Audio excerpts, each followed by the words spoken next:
Hi everyone and warm welcome to the Matchbook Horse Racing Podcast. Another classic weekend coming your way. We've got 10 races to preview for you on the Matchbook Horse Racing Podcast, but all at Epsom. We're going to start with the Oaks and then go back in time and do the first 4 ITV races on the Friday. And then we're going to do the Saturday starting with the Derby, which could well be run on very different ground to that on the Friday given the forecast. But we shall see. Joining me are Sam Turner. Never read out the Twitter handles at @STurnerTipster. If you're a tipster, Sam. Allegedly, yes, Tom. Yeah, that's what it says on the tin. Under false pretenses. Charlie Poste at Charlie Poste. How are you, Charlie? I'm good, mate. Yeah, as in there was someone that I did some media stuff with before that it drove them mad that I was actually able to get a Twitter handle that was just my name. But quite it's a unique thing, by all accounts, and quite valuable. Also, one Charlie Poste. How would there not be any other Charlie Poste? So, I mean, not that you've got a common name, Charlie, but it's not really out there. I'm well done to you. Yeah, and I was a late comer to Twitter. I've only been on there 3 or 4 years, maybe, I think. And yeah, I was straight in and I selected my name and it was available. So yeah, I'm one of a minority, Tom. Good job your first name's not Gate, isn't it, Charlie?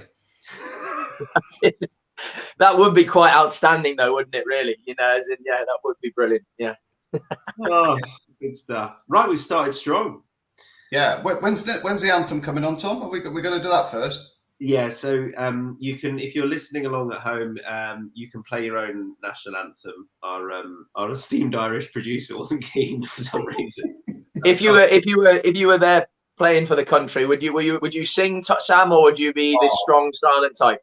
Yeah, I'd sing enormously out of tune, and probably everybody in the line would be looking along the line thinking, "Who the hell is that?"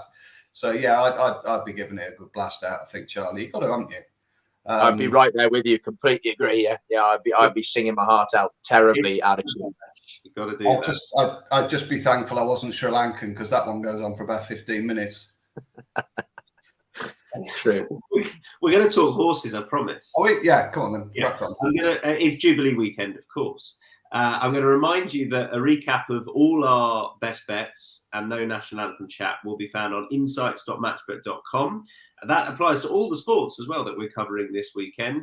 But racing takes centre stage. If you're liking our content on YouTube, then give this video a like, which is a thumbs up. You can subscribe for free.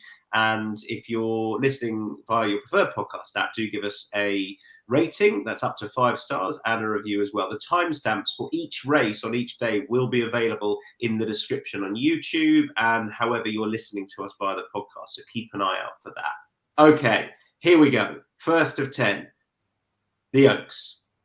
The Cazoo Oaks, no less. So let me give you the market first of all. Unsurprisingly, at the top of it is Emily Upjohn, who's been very, very good so far. We will get the Oaks market up for you. This is going well. We've thrown in with our national anthem chat, haven't we? There we are. Yeah. Emily Upjohn, 2.38. Tuesday is 10.5. Concert Hall is 14.5, 19.0 for Thoughts of June. We're missing a Nashwa in there. So 5.8. I suppose that's the key bat at the top of the market. 5.8 for Nashwa. And Stable Companion Emily Upjohn is still odds against at the top of the betting, 2.38. Sam, I'll come to you first of all. Do you think she's a bet? Well, I know you don't think she's a bet. Do you think that there's a chance she will go off odds on Emily Upjohn, or would you say definitely not? I'd be surprised with Holly Doyle on the second favourite, and given the way that the momentum is built behind Nashwa a little bit. Momentum, what a great word. And I feel as though there's going to be a lot of column inches over Holly over the next 24 to 48 hours. So I think Nashwa, given the way that she won at Newby, should be quite strong in the market. That might just stop Emily Upjohn going off favourite. But you never know. I mean, she's a horse that is obviously going to be ridden pretty aggressively, so the in-running market's going to like her. Gosden, Dettori, not much not to like there either. And the manner of the Musidora success, albeit still a bit of a question mark on what she beat, but she roundly thumped them. And it was pretty much a rout at York, and she won as she liked. So she looks a class act. I was there to see her firsthand at Sandown. I was fortunate to be there. She looked a good, imposing model in the pre-parade and in the parade as well. So, she looks to have everything that she would require to be a classic winner, and top connections as well. So I can certainly understand why she's ahead of the market. She's just not really for me at sort of 5 to 4, 11 to 2.3 or whatever she might be on our figures at the moment. Just doesn't excite me back in that sort of price in a classic, but I can certainly see the case for a winning. I've just taken a view that I wonder whether Nashwa is a little bit keen, a little bit exuberant as she was at Newbury, and if she's like that at Epsom over 1.5 miles with a bit of cut in the ground or with just a bit of juice in the ground, I wonder whether she'll quite have that electric turn of foot that she showed at Newbury. So I've gone for the tried and trusted, really, the milers stepping back up to 1.5 miles, and the ones with lots of stamina in a pedigree, and that's Concert Hall. I just think she's an enormous price, really, at sort of 14 and a half. I thought she's finished very strongly in the 1,000 guineas in Ireland. That wasn't a sufficient enough test for her whatsoever. She hit the line strong that day, finished on the heels of Tuesday, who was quite aggressively ridden. And I don't know how she can be 4 points difference to Tuesday, really. I think going back up to 1.5 miles, Dan was who won this race a decade ago as well. She won't mind some cut in the ground if there is a shower or two around the place. So I thought win and place Concert Hall. I was more than happy to be with her. Yeah, fair enough. Her dam was. Always was. Charlie.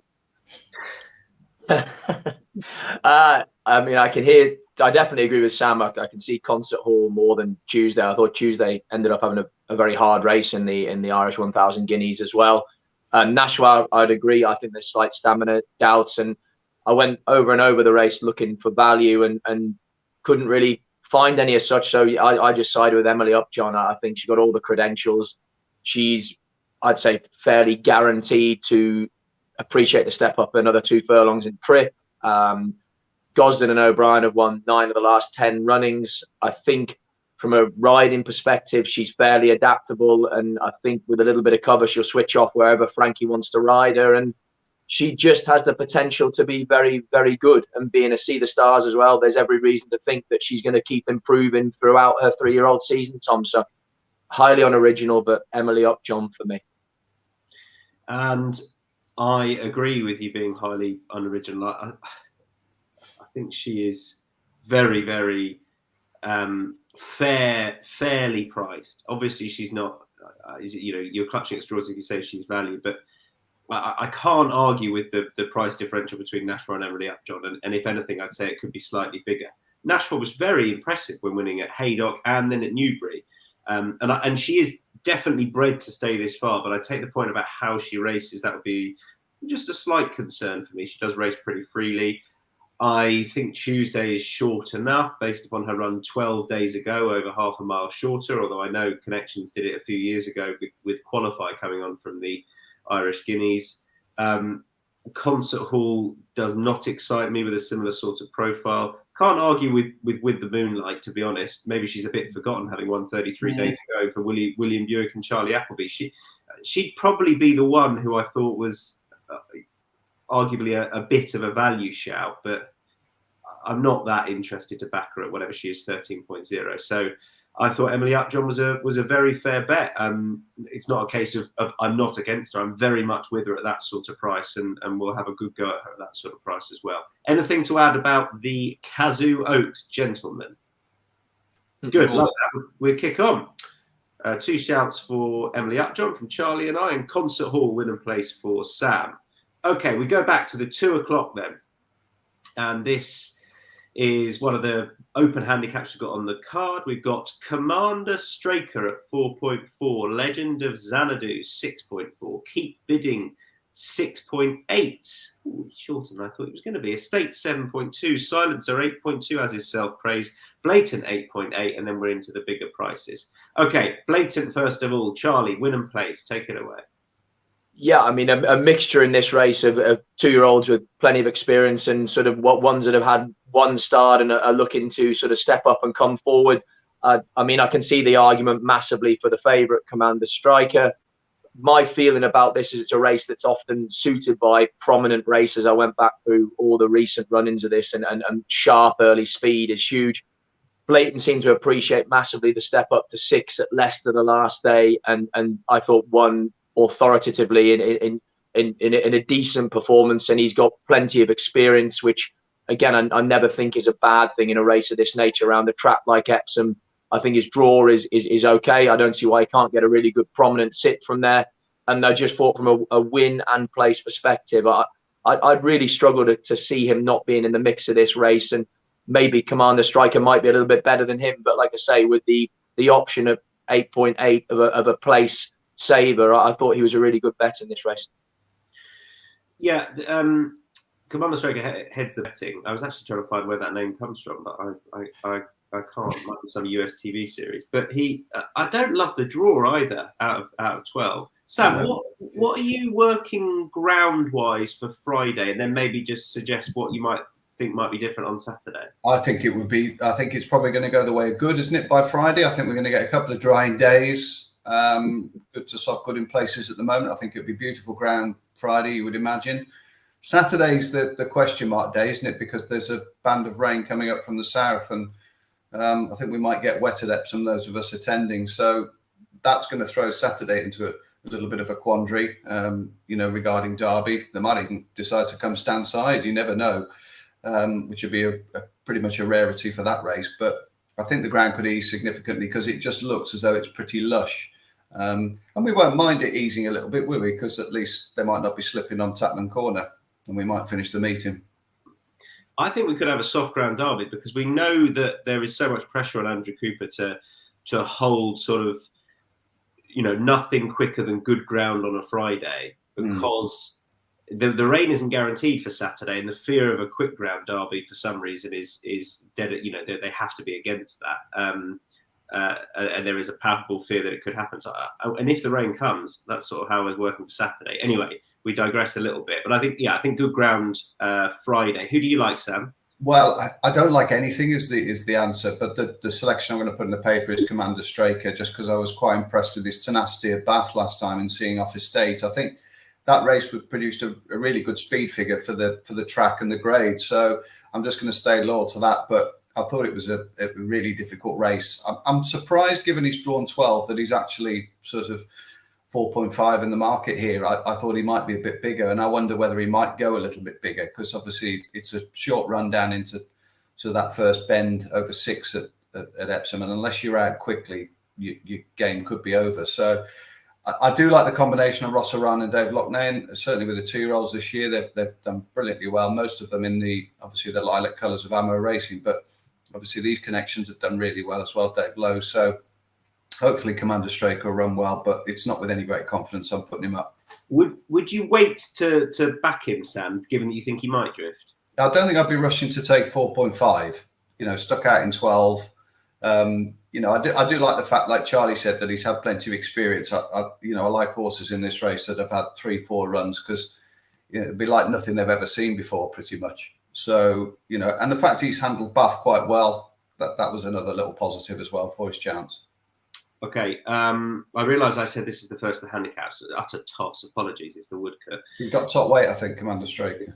Yeah, thanks. Yeah, I'm with a horse who I thought travelled pretty well on debut and shaped pretty well. Keep Bidding may not be good enough. He's shorter than I thought he would be. I quite like the draw. I think the step up to 6 is definitely going to suit. It would be smallest possible stake. It's not a race that really excites me. But if I'm there and I fancy a bet, it'll probably be Keep Bidding. He's just a bit shorter than I thought he'd be, but there we are. Sorry, Tom. I was going to say I was lucky enough to do a podcast with Rob Hornby earlier on in the week, and he was quite sweet on Keep Bidding. The form isn't something you go mad about, but he definitely shaped with a good bit of promise for a up to 6. He kept on well, didn't he? He finished his race off really well. Yeah, and he's drawn well, and all of the above. Right, let's move on to the first of the handicaps. The 235 looks like this. It's a mile, half a furlong handicap, and we've got Totally Charming at 7.6, XL Power at 9.0. Oh, This Is Us 9.8, Revich 9.4, 11.0 Fireworks, and then a good few in at 13.5. We'll get to that. Charlie, Fireworks. Yeah, I thought this race was ultra competitive and very open, as the betting suggests. Looking through it, I just thought with the likes of Totally Charming, all his form is on the sand, so you're taking a chance about whether he's going to be as effective back on the grass. XL Power was up 6, I think, for his previous win, and just Fireworks. William Haggis is in phenomenal form, and this also sent off favourite in a decent handicap on his last run at Newmarket. Better was expected. Talking from what I've heard, he works incredibly well. It works like a potential 100 rated horse, and he's in here off 86, but he's been disappointing. There's no getting away from the fact that he's been disappointing. But even when you look back when he was narrowly denied, when he finished 4th at Newmarket, Turntable has been narrowly denied on his first start since, and Celtic Ard has won a couple of races. So there's bits and pieces of form in there, and maybe with a horse like this, fresh is the time to catch him. And I mean, again, what is he? 10, 11 or so, 11.0. I just thought from a win and place option, William Haggis, I mean, they couldn't be going any better. And I thought if ever there was a time to catch Fireworks, it might be first time out, to try and tap into that undoubted potential that he has, even though he hasn't quite lived up to expectations. I was so tempted by Fireworks. I remember being at Newmarket last year when Tom Marquand left York, I think, to ride this horse. And the race was won by one of Gosden's, and the horse ultimately was disappointing. But I thought that I know that they think there's a good horse in there. So I was tempted. I've gone with Totally Charming and XL Power, both win and place. I thought 7.6 and 9.0 about both of those. I think they'll both have the race run to suit. I think Totally Charming. I take the point about the turf, but we don't know he's only had 2 goes on the turf. And speaking to George Bowie the other day, I sort of jokingly said, "Oh, you haven't got a filly to finish second in the Oaks this year," but he did intimate he's got a few on Friday. He quite likes the chances of, and this is an obvious one. I thought if you can get win and place prices, which you can at current prices, about the top 2 in the betting, that's very fair. Because again, XL Power, I know there are other bits of pace out, but I think we'll go forward and trade a good bit shorter as well. So I found it hard to oppose the top of the market. Sam. Yeah, let's say XL Power will go forward, you would think. Would have a major chance out of 5, I'd imagine. That was a good performance at Windsor. I've just gone really for the old-timer, staying loyal to the old boys. Oh, This Is Us, who won the Diomed, I think, last year. I think 11 times he's gone back to the track within sort of 7 and 10 days, as he does, or 5 and 10 days, sorry, as he does here. After his Chester performance behind Bournemouth last week, he's won 7 of them. So 7 from 11, which is a hell of a strike rate, really, for a horse that backs up quickly. So the fact he's returning to one of his favourite venues, I didn't think he was knocked about either at Chester. If you go back and watch the tape, I thought Andrea Rizzini really looked after him off the home bend there. Whether he felt he slipped a bit, I don't know. He might have done. But he was quite considerate and sympathetic in the straight with him, and didn't knock him about. And 2 lengths defeat by Boardman reached pretty well. That horse has been in great nick this year. I just like him back to his favourite track. He's stuck out in the wing a bit in 14. That's not ideal, I must admit, but he won't mind a bit of cut in the ground. And I think he's obviously a very fair price. It was a bit of a toss-up for me which one of those I went, either him or Revich, who's another horse that I quite like round here. I thought he ran really well at Chester behind Red Mirage, and he obviously wasn't disgraced in the Lincoln either. So this is probably Moe's cup of tea, a left-handed turning track, keep him interested with a bit of cut in the ground. So those are the 2 really, and I just plumped with Oh, This Is Us with those stats. The fact that he's got such a good strike rate returning to the track, even at the age of 9, he was putting up a good performance last week at Chester. So he'll do for me, I think. I wonder if we can just bring back the market on that, just to highlight something as far as the prices are going. So we've got 7.6 Totally Charming, who is a best price 7.0 currently elsewhere. XL Power 9.0, who is a best price 7.5 elsewhere. Fireworks, you've got in there 11.0, best price 10.0 elsewhere. Oh, This Is Us is 9.8, best price 9.0 elsewhere. So the point being that all of our selections, you're getting better odds with the Matchbook Exchange, and that will convert as well to the place market as well. So just particularly on this open handicap, I think that was worth pointing out. I think XL Power is a standout price personally there. Okay, let's kick on to the I'm guessing 310. No, yes, there we go. It's only written down in front of me. This is the Dahlbury Coronation Cup, and pile driver at the top of the betting 2.92. Manobo is 3.5, and high definition is 5.9. The good old boy. Hukum 6.4. We've had a comment in from Nick Palfrey. He says Hukum nap material, and at 6.4, that's a fair price. I can tell you, Nick, that none of us agree with you. Apologies. You'll probably be right. Okay, I'll start because Manobo is my best bet. Sam, I know you put up pile driver. I don't love him at this price. I know he won the race last year. He had a run and he beat a slightly soft LRC, I think. And he ran a good race in Saudi. Given the trip he got, I thought he ran okay. And at Meydan in the Shima Classic, he was unlucky. He got trapped on the rail. That was not Frankie Dettori's finest hour, I don't think. And that's a slight issue for me in that maybe Frankie will learn from that with the horse. He's a really tricky horse. And yeah, maybe it's a plus that Frankie's having another go on him, but maybe a slightly smaller field will help. There's only 6 in here. I just think I think he's up against a proper horse in Manobo who didn't settle back over 2 miles in the Dubai Gold Cup. But he looked very good when winning the trial race for that, the Nadal Shiva Trophy. I know he only beat a horse called East Asia, but the Stay Foolish form is good. And I think this could be a proper 1.5 mile horse. I think largely he was campaigned differently last year because there were a lot of good 3-year-olds in the yard. Had he been in a different yard, he might have been the standout 1.5 mile horse. I like him as a 1.5 mile horse, even though I know he's shot over further. And he'd be my best bet of the day against pile driver. Not that I wanted to lay pile driver, I can see the case, but I think 3.5 Manobo it excites me. So on to you, Sam. You can put me right. No, not at all. I'm a big fan of Manobo. I mean, he's always recorded some unbelievable speed figures, to be honest. I just felt at Meydan, if anything, he just got a little bit outstayed, which is bizarre, really, given that he'd won over that sort of trip at Longchamp with some cut in the ground. But he looked at that race won with 100 yards to go, and obviously he was fetched out on the line by a really strong stay. I like you. I don't mind him coming back in trip 1 iota. Really, he'll cope with any cut in the ground, and he looks a major player.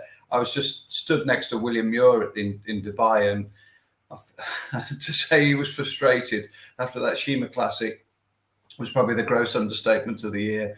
And Frankie came in and held his hands up. It just didn't work out for him, and that happens in horse racing, unfortunately. But he's got a good opportunity here to gain some good compensation. It's a track that he's enjoyed mixed fortunes at, to be honest. He wasn't the luckiest in the Derby either, was he, around here? But obviously last year he got it right, and I'm just going to take a bit of a chance that the race sets up well for him. There looks pace on with High Definition, Living Legend, Pallavicino.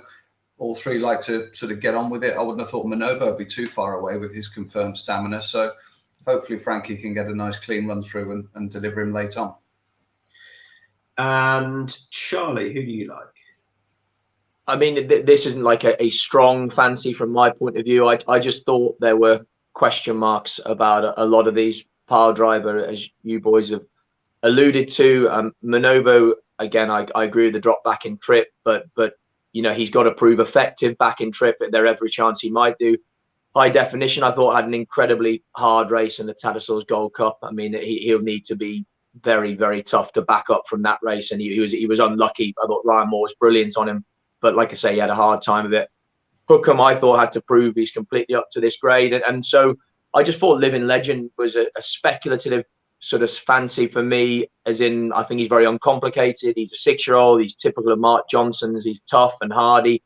Just through a line through Yabir, who sort of ties in a little bit with pile driver as well. I just thought that. And what price have we got him on the match exchange, Tom? 12.5 Living Legend. Yeah, I just thought at 12.5 in comparison to where pile driver is on the exchange. He just offered a bit of a value alternative. Like there's every chance he's not going to prove up to this class, but then there's quite a few of these in this field that do have to prove they're genuine Group 1 performers, and probably the only one that's been there and done it is pile driver. So at 12.5, he's uncomplicated. We know exactly how he's going to be ridden. He tough, hardy, knows his job, and so living legend. But it would be a small fancy. I wouldn't be like piling in on him, you know. Yeah, sure. Do you? I'm sorry. I was just going to say, just on that living legend, I was just doing some work on his sectionals at Newmarket. Now, I know they went a slow early gallop, but he went quicker for the last 3 furlongs than the 7 furlong horse Shine So Bright. Quicker than Noble Truth over 7, quicker than Nation's Pride, who's sort of second, third favourite for the Derby. So, you know, if it does become a bit of a dawdle, you know that you've got a horse that can accelerate and make the most of it. And I think I was going to ask you, Charlie, I see him as the most likely, the pace angle in the race. Would you consider on the exchange trading him and you know, trying to sort of get out if the opportunity presented itself, or not necessarily? Yeah. I think 100% you can. You know, I mean, if we're backing him at 12.5 pre-race and he sort of leads them in, still traveling well, and you can get out for 100%, Tom. Yeah, I mean, and often, sometimes when we're saying that there is lots of pace within a race, how often is it that they often then end up going no pace at all because everyone's anxious about taking each other on. And the one thing I do think with the Mark Johnson horse, I don't know how much they are concerned by that. They will go forward and set their own fractions. And if something wants to go quicker, they're happy. But yeah, if the others are put off by the fact that on paper it looks like it could end up a bit of a speed battle, Mark Johnson's horse could be the one to take advantage of that. So that there definitely is that in-run play angle for sure. Just to come back to a comment from Peter's Punts on the previous race, who he said, totally charming for me. Would you take 7.6 on totally charming now? Because I put him up, I'll answer that yes, probably. But equally, I think so much nowadays for the big races on these big field handicaps depends on what happens in the paper. And if price-wise goes for a different horse, then the price of totally charming will hold up. So you can be a bit of a hostage to fortune on that front. But I think that's a fair price for a team in form, for a horse that's well drawn. So if you like him, I wouldn't be waiting for it to drift out, put it that way. Let's move on to the last race we're going to be looking at on Friday. It is the Cazoo Handicap. Moctazab for Ari is 4.3. Soto Sizzler is terrifyingly our team Steam, the 7-year-old, 7.8. Royal Champion 10.0. Cap Francais 10.5. 11.5, the City's Phantom, 12.0. Caradoc, Love is Golden, 13.5. Bigger prices, the rest. Right, straight back at you, Charlie. You can lead off with the case for Soto Sizzler. Well, I mean, with this lad, it's purely, around Epsom. I think he's had 5 starts at the track, 3 wins, 2 seconds. Chuck into that, I think Ryan Moore is 2 from 3 on him. I think, looking back, he's up 6 for his win in the City and Suburban, but I think in the last 4 years, 2 horses have got this double up, winning the City and Suburban, and then this handicap on the Friday, the Epsom meeting. He's a 7-year-old, but I still think there's every chance he could be improving. And in David Manoussier, I think he's one of the trainers at the moment that I have the most respect for out of anyone operating right now. And so, yeah, when I factor in the Epsom form, the trainer, the jockey's ability to get a tune out of this horse, I was really keen on this lad. For a 7-year-old in the handicap, it's difficult to say he's improving, but I think there's a chance that there still is more to come from this horse. And like I say, £6 might not be enough to deny him. And again, Bad Company, who was 4th when he won the last day, has won since, reopposes today. But I think because of him going up for winning as well, he doesn't really meet him on any worse terms. So Soto Sizzler for me, and I'd be really, really confident about him, Tom. Yeah, and Sam, he's your bet of the weekend, I think. Yeah, I like both his chance and Victory Chime. So I like the pair of them, really. I mean, both of them have just got incredible stats around here. I think Victory Chime's 2 from 3, and as Charlie's alluded to, Soto Sizzler's got a brilliant record here as well, and that City and Suburban win was achieved in good fashion with Ryan Moore on board. So I haven't got a lot to add, really. The Manoussier camp won this race last year. This looks to have been a long-term plan for both of those horses, so I'll probably back them both win and place against Harry's horse, he's up 12 for 2 wins. I'm not for 1 minute saying that he can't make it 3 wins either. He looks well ahead of the handicap, and I can understand anybody who wants to be with him, but this is a different test for him. And, he's short enough in the market, I think, against some proper Epsom specialists. So I always prefer course form over sometimes potential. And in Victory Chime at a big price and Soto Sizzler at slightly shorter, then I think I've got 2 decent candidates for this race. Okay, Victory Chime, Soto Sizzler. I can't remember the price I read out for Victory Charm. Apologies. I just one thing I'll add to what you were saying about Dahlbury WCA is I work with someone at Racing TV who I think is one of the best trainer judges out there, and he has Men WCA right at the top of his list. Like he thinks he is still underestimated and a proper trainer to follow going forward. I definitely agree with that. There's a lot of pace on here. I do really like the horse right at the top of the betting. I found I think Moktazab is very exciting and continues to progress. I suppose I think he wants quick ground, and that I don't know what it'll probably be final good, but and I have a slight concern about how this is going to be run. I think it could be a very, very fast pace.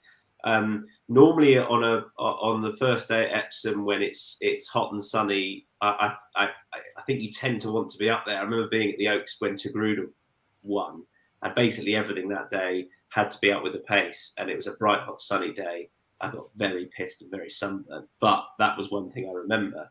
And so I'm sort of going against that here, but there's a lot of pace on. And Soto Sizzler, the cheap pieces, he looked a little bit more straightforward. He's got such a good record at the track. Interestingly, he ran it over the 1.5 miles at this meeting last year, but I think a strongly run 10 is exactly what he wants. And Ryan Moore, as Charlie said, gets on really well with him. So he is very much our team steam. Anything to add, gentlemen? Good.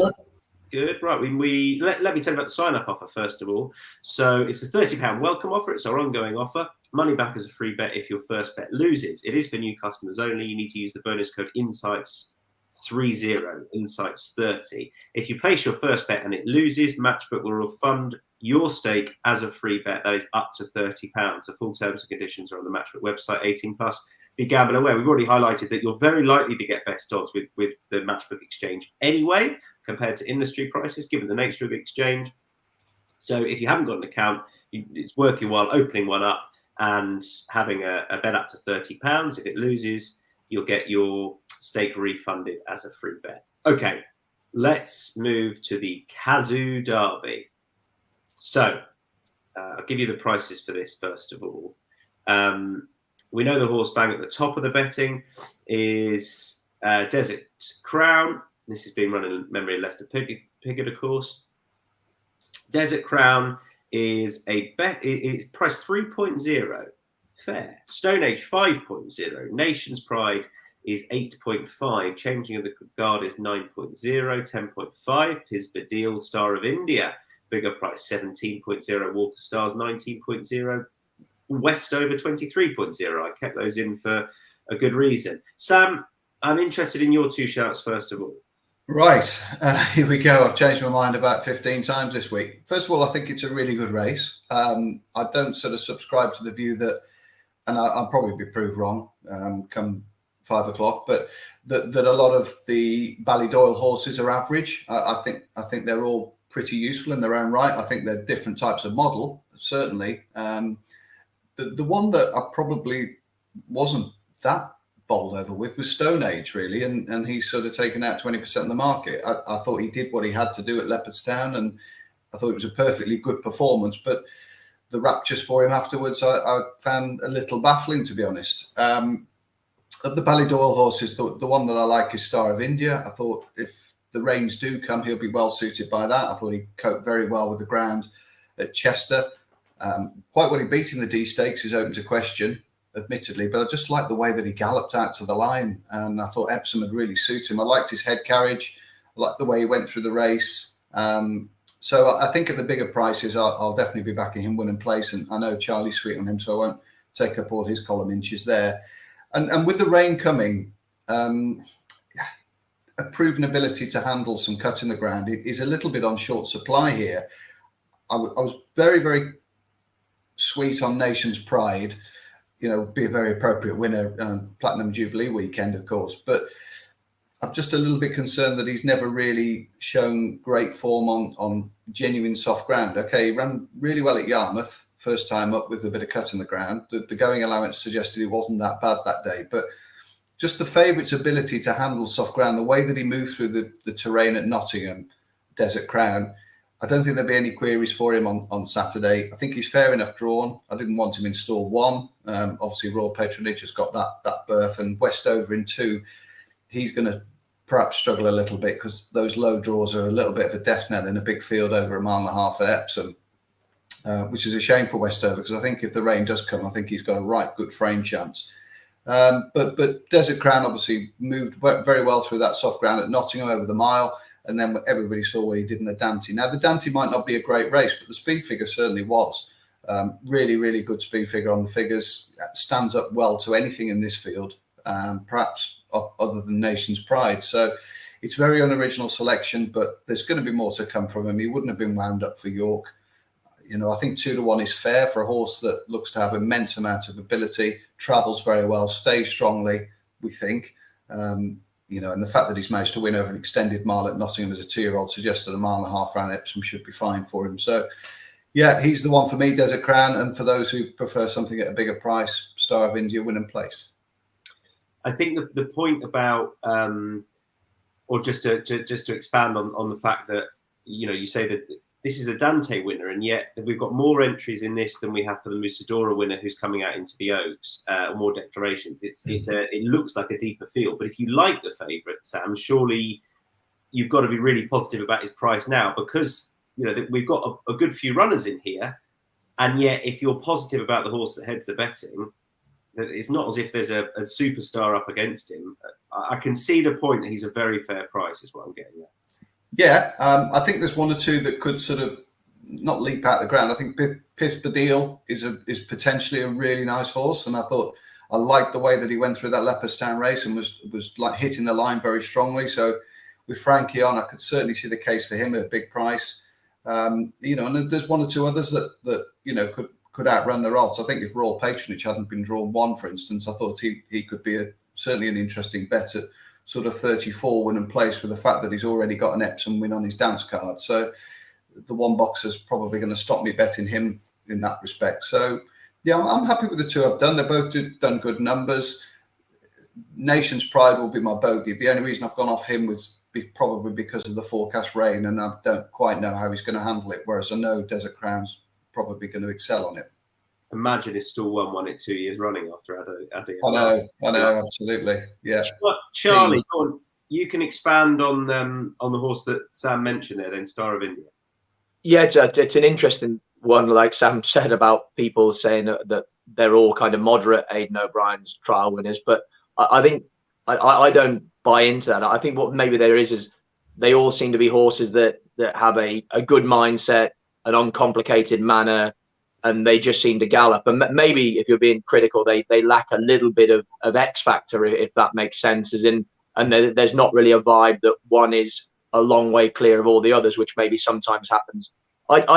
Star of India, I mean, Sam really has said it for me. I just like the way he went through the race at Chester. I thought he hit the line strong. You know, again, the extra distance of the Derby is going to be right up his street, and he just looks thoroughly uncomplicated. And again, unoriginally, I also feel that Desert Crown could well be the best horse in this race. And I'd love to see him win for Stouty, to be honest, small event. But I just thought at the prices, I was looking for something a bit bigger. And like I say, I just thought Star of India was fantastic value. But I think this race has real depth. You know, I think there's a lot of potential in this race amongst a lot of them at bigger prices. And it's a race. It really is great to see a Derby of this sort of quality. And like I say, this depth of contenders within it. And yeah, I actually can't wait for the race on Saturday. But Star of India, just because I loved his way of racing, I just think he looks thoroughly uncomplicated,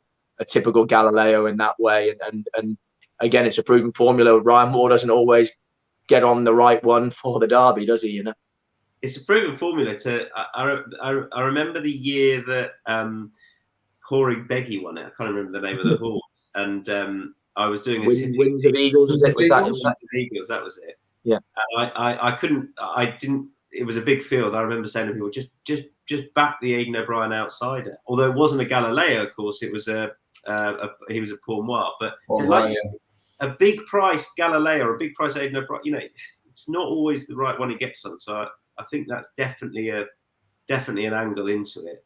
Just going back to Desert Crown, Thomas, obviously he's biting Nathaniel, which is quite amusing at the moment because Nathaniel's a cracking sire, but he actually was crowned leading British jump stallion of the year for like the 3rd year running, which is much to the chagrin of, I can't remember the guy's name who owns him, because he, like I say, he's a fabulous fat stallion, but he keeps getting all this publicity for being a sire of top class British bred jumpers, which is much to his chagrin, which no one really wants. It's like that sort of taboo thing that, if you want to be a flashy, sexy flat side, don't become champion British jump stallion. Well, they haven't retired Stradivarius yet. One more question. Sorry for spending so long on the Derby, but I think it's a fascinating renewal. So I did say that I thought the favourite Sam was a fair price, and I think the point is, if you fancied him before the race, his price has held up pretty well given the number of runners. 17 runners where we're likely to get a pace. Do you have any doubt about his stamina over 1.5 miles at Epsom? I think until they've run over 1.5 miles, you're entitled to have a percentage of doubt, aren't you? But the fact that he won over that extended mile at Nottingham. Now, I know, maiden victories at the back end, you can just simply outclass, your rivals and win even without, truly looking as though the 1.5 miles is what you need. But the way that he went through that race and the way that he switches off, and I think that's an important thing come Derby Day, is the ability just to switch off, relax into a race. And in Richard Kingscote, he's got quite a nice, cool jockey, hasn't he? He's not got somebody who panics during a race. He's very calm. He should hopefully just keep him switched off. And you would imagine the way that he's been trained at home as well, beautifully prepared, you would think, for a day like tomorrow, a day like Saturday. So I don't really have any issues. I don't think he'll be beaten through a lack of stamina myself. It'll just be, does he handle the track? Is he good enough? And I think the figures already tell us that he could well be good enough. He's certainly on a par with what you require to win a Derby, even after just 2 starts, and the potential to add even more onto that just makes him quite a compelling selection, really, in this race. Giles says, given that he's by a jump stallion, he should stay. See what you've done. I'll keep mine very short because they're all outsiders. I'm going to back 3 horses. I'm going to blow my own trumpet and reference that I did manage to find Adayar at 41.0 last year. Apologies for that after timing. But hey, it's not often you do that. And I've found many winners recently.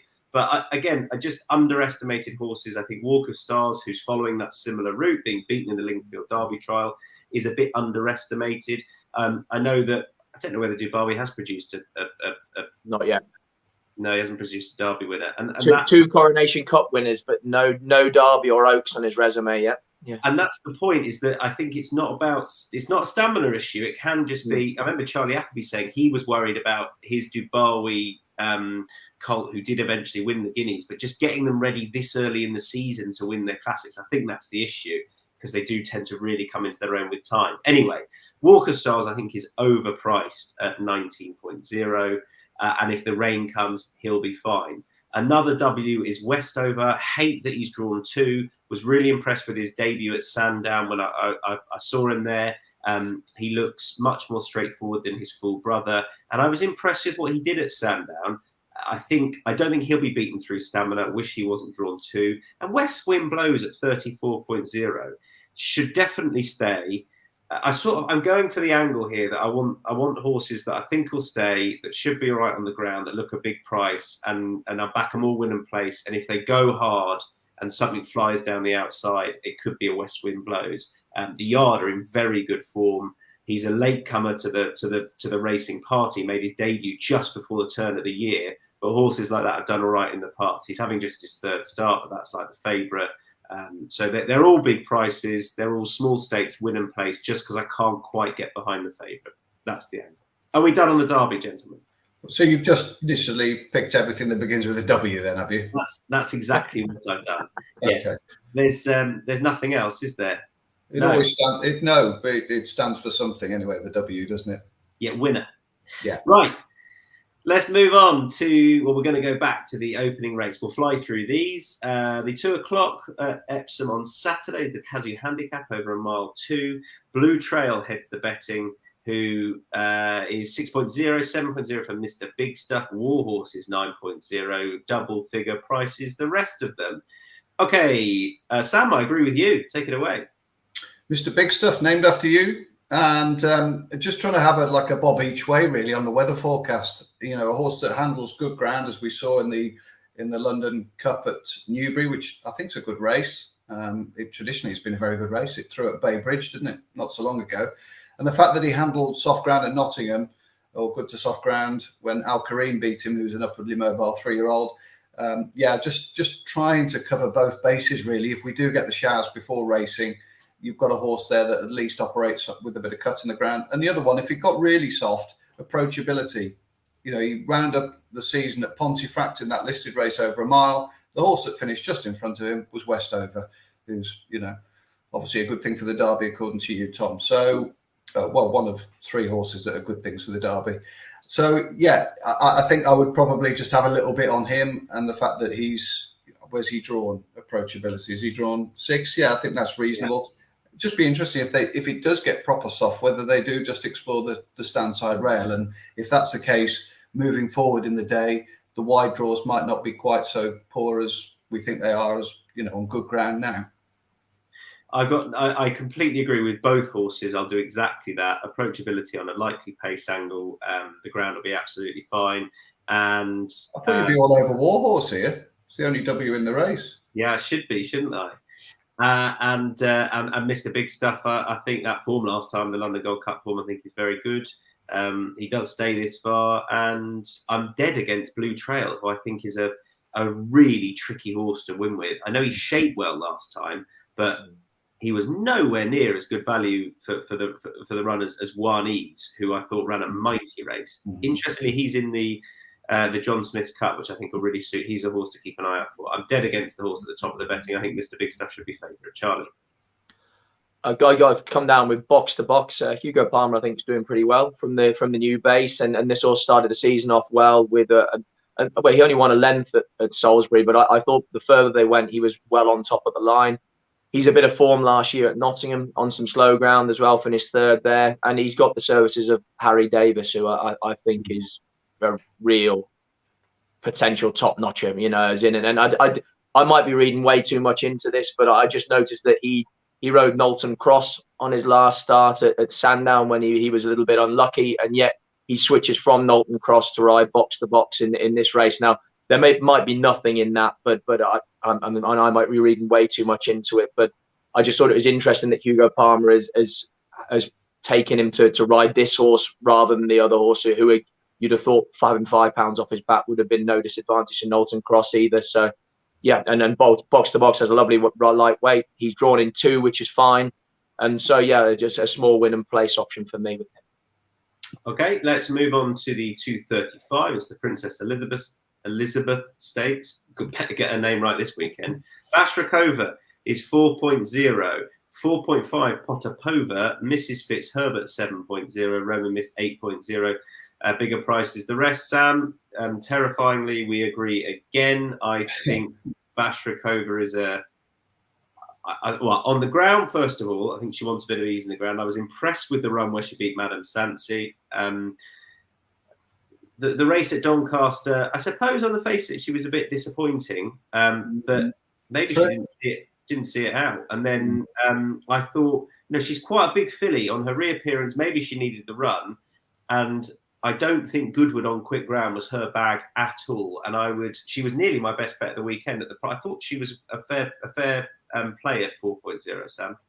Yeah, and she's bipivotal, isn't she? So she's out of that Polar Falcon line.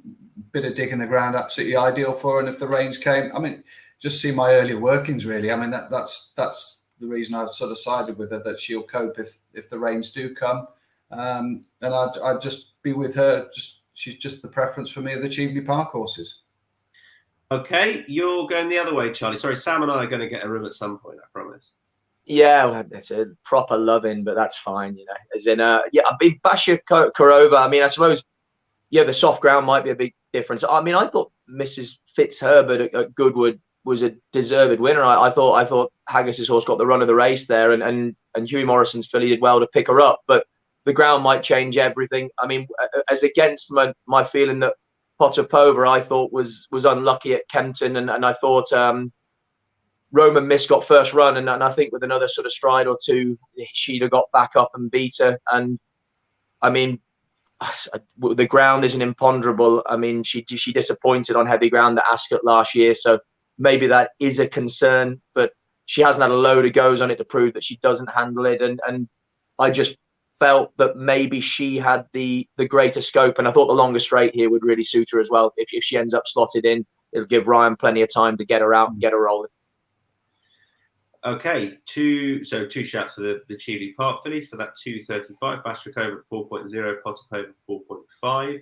On to the 310, which is the Diomed Stakes. I suppose it's not that exciting, is it? At the top of the betting with just six runners here. 2.1 Modern News, 5.0 Muta Sarbeck, McGallen is 7.5. 9.0 Finest Sound, Escobar 13.0. And top rated, or joint top rated in the race, interestingly enough, Zakuski is 15.0. Charlie, straight back at you. I mean, I thought this was a match race, if I'm being completely honest. The only thing that concerns me slightly is I thought Sam would be on Muta Sarbeck as well. I'm pretty sure he put him up when the last time we did the pod together, I thought he was massively unlucky at Sandown. And again, it was one of those scenarios. He got locked in the pocket, couldn't get out, and by the time he did, lights on, had got first run. I mean, this lad's got a Sussex Stakes entry later in the year. He wasn't beat all that far in the Guineas last season, and he showed he handles a bit of cut in the ground at first. So it was a toss up between the two, being honest, Tom. I mean, the one thing I would say is I would struggle to see beyond the top two in the market in this race, and narrowly I came down with Muta Sarbeck. Sam? Yeah, he's the value, really, isn't he? I mean, if it's a toss-up, and to be honest, it was a little bit for me as well. I just wondered whether Modern News had a little bit more potential. But yeah, it wasn't Jim's finest moment at Sandown. Just events didn't work out for him, unfortunately, that day. And, he just couldn't get by lights on, which is a bit of a shame for those of us who put him up and backed him. But and he is, if the rains come, then he's probably the sensible play. And I don't think he'll be 5.0 come the off if we do get some significant rainfall. Modern News got a little bit to prove on that sort of terrain and that surface. He ran well enough in the Lincoln, but didn't manage to win. And then with William Buick back on, has won his last two quite comfortably. So I think he's got a bit of class and a bit of potential, but it's not a race that I'm in love with, to be honest. It'll probably just be a watch and learn for me. Okay, so my caveat to laying Modern News is that the ground has to be soft. Really, I think that just makes it a massive swing in Muta Sarbeck's favour, and I probably would back Muta Sarbeck if that happened, but then I don't think he'd be 5.0. So I think it's enough of an early gamble to lay him now at 2.1 and hope that the ground isn't or is worse than good and hopefully soft. I think he's a good horse. But I'm not that enamoured with the four-runner race win at Windsor last time. And I remember speaking to his trainer after he won at Newbury, and we ran through the horses that had won, including the filly that had won the sort of Guineas trial there, the Fred Darling. And he wasn't very committal about what would happen to Modern News. I feel like, he sort of said, I think basically the Lincoln was his target. And then he won at Newbury, and they're just finding their feet thereafter with what he might do next. Although I agree it's not a deep race, but I would be laying Modern News as long as there's soft in the going description. Right, on we go. 3:45 is the dash. Love this race. Not easy to find the winner. I'm not going to give you prices now. I'll just let you put up your selections first of all. So there's agreement throughout, worryingly. Sam, you can kick us off. Well, there looks pace sort of both sides, doesn't there? Fine Wine in 7, Living the Dream 17, Dusky Lord will be on the scene. So I've gone for one in between. That's Mockatil, who's got a great record at Epsom. I don't know whether he's 3 from 4. He won this race last year. I think with Harry Davis back on as well, as Charlie alluded to earlier, I think he's a proper pilot. He takes over from Conor Planas, who has got the potential to be a good rider, but he's very early on in his career. And I think Harry Davis, who was obviously on him 3 starts ago, I think that's a fair tip in itself. Obviously, this has been the plan for a while. And he's followed exactly the same sort of programme as well. He went to Chester last year, 30 days before this race, ran a similar sort of race in that Chester Handicap. Comes here, they've fiddled around a little bit with the headgear as well. He's got the the visor on and the pieces, I think. Is that right? Got the VP. I've not seen that combination before. But anyway, the tongue tie and the visor that we were on last time have been sort of fiddled around with, so we say. I wouldn't mind him drawing a little bit higher, if I'm honest, but the ground should be absolutely perfect for him. If he gets a good run through, I think he's got to be on the scene. The other one I quite liked was Sunday Sovereign, who I thought ran really well at York with some cut in the ground. Rob Hornby for Tim Easterby as well in these colours. He's fairly drawn, and I think he's got a little bit of potential. Just on the draw, just in anyone's thinking where you want to be, Stone of Fulka won it out of 2, Desert Law 1, Caspian Prince 1, Ornate 2. I think what I'm getting at is I think quite often you feel like you want to be drawn high, but equally, yeah. I wouldn't say that a low draw is a massive negative per se. Does the ground come into that though? Does it change with the slower the ground? Does it become more advantageous to be high or not? I look at it as you stay out of trouble more if you're drawn in lower numbers, but I hadn't considered that. So, Sam, what do you think? Well, you've got just another bottle in one as well, so I think they will go, right good gallop all across the track, won't they? So hopefully, like Charlie says, the ground might have a little bit of an influence, but if it has gone good to soft, it should open them up a little bit more as well. And those that can operate on that ground, you should find them at the death, rather than fast ground where there'll be about 2 lengths that separates the whole field probably. I agree with Sunday Sovereign. I'm going to back that horse at 12.0. That was right, wasn't it? I think, yeah. And I'll also back Equality, who's drawn 4. I don't think he wants quick ground, which he had at Doncaster last time. Went very disappointing and well in after a run just 11 days after his reappearance run. Look, maybe that was the time to catch him fresh, but I think the ground will come for him. I think he wants a flying 5, and I just thought he was a bit underestimated. Don't even know who rides him yet. There you go, Charlie.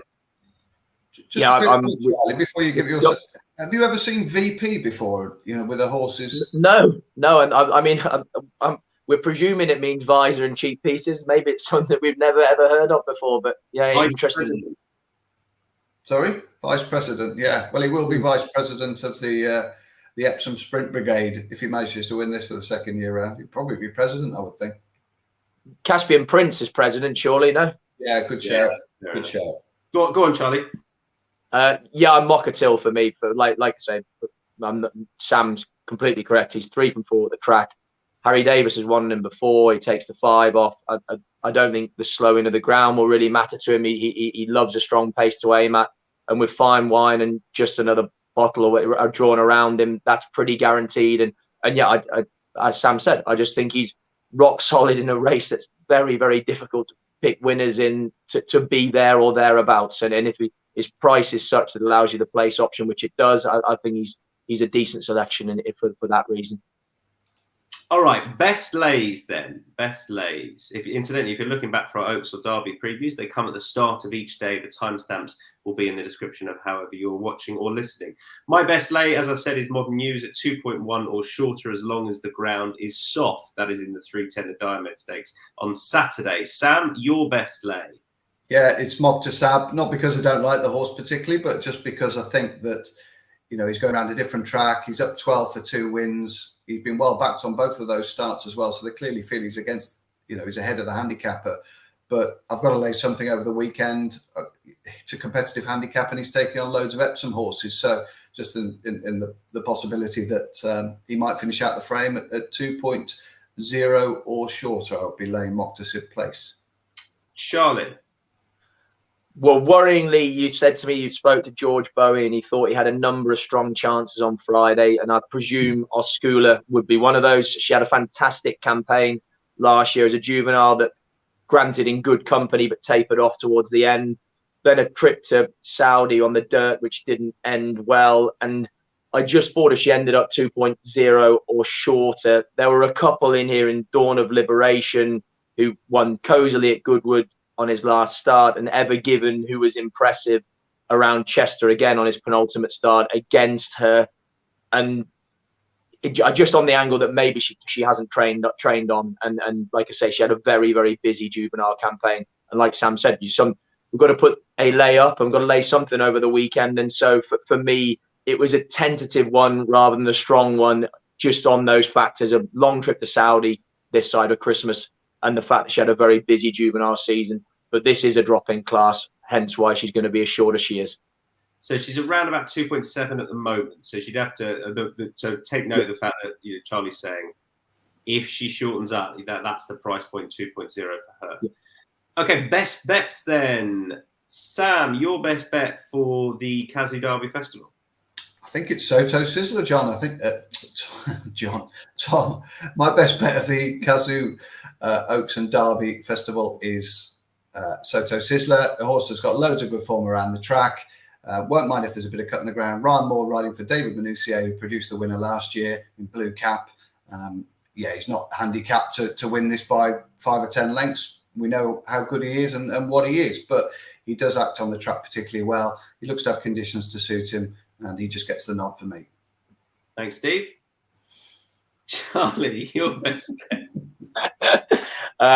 Potter Pova for me. Michael Stout, 4-year-old, hopefully improver. I thought she was unlucky on her first start at Kempton. If she improves a little bit for that, and this longer straight at Epsom should suit her well. And yeah, she's the best bet for me for this Derby weekend. Okay, and my best bet is Manobo in the I can't remember what it's called, the Coronation Cup. Yes, John. Yes. Definitely clip this up and use it on Twitter. It's really good stuff. I'm staggered that we didn't win Podcast of the Year this year. It's a travesty. It's that horse I said, Manobo, and I'll probably also be doing a Trixie, just in case anyone's interested, with Emily Upjohn, Manobo, and Bashkirova. Oh, well, then we started well and we finished even better. Charlie, thank you. Pleasure. Cheers, mate. Thank you. Cheers, Sam. Well, are you there on Saturday, sir? I'm there getting wet on Saturday, I think. Yes, John. Good. Cheers, Steve. I'll be doing the same. Right. If you're still with us, I'm amazed. Thanks, everyone. Have a good weekend.